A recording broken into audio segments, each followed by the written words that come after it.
বগুড়ার শাহজাহানপুর উপজেলার বনানী বাইপাস এলাকায় ভয়াবহ সড়ক দুর্ঘটনায় মোটরসাইকেল আরোহী বাবা ও তার 4 বছরের শিশু কন্যা নিহত হয়েছেন।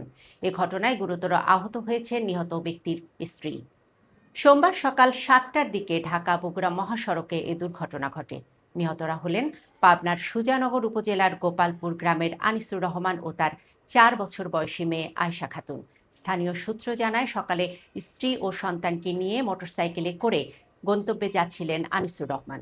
পথে বনানী বাইপাস এলাকায় পৌঁছালে তাদের মোটরসাইকেলটি দুর্ঘটনার কবলে পড়ে। এতে ঘটনাস্থলেই বাবা ও মেয়ের মৃত্যু হয়। দুর্ঘটনায় গুরুতর আহত হন আনিসুর রহমানের স্ত্রী পুষ্পা আক্তার। পরে স্থানীয় লোকজন ও ফায়ার সার্ভিস কর্মীরা তাকে উদ্ধার করে হাসপাতালে পাঠান। ঘটনার পর শাহজাহানপুর থানা পুলিশ ও হাইওয়ে পুলিশ ঘটনাস্থল পরিদর্শন করেছে। দুর্ঘটনা কবলিত যান উদ্ধার এবং মরদেহ পরিবারের কাছে হস্তান্তরের প্রস্তুতি চলছে।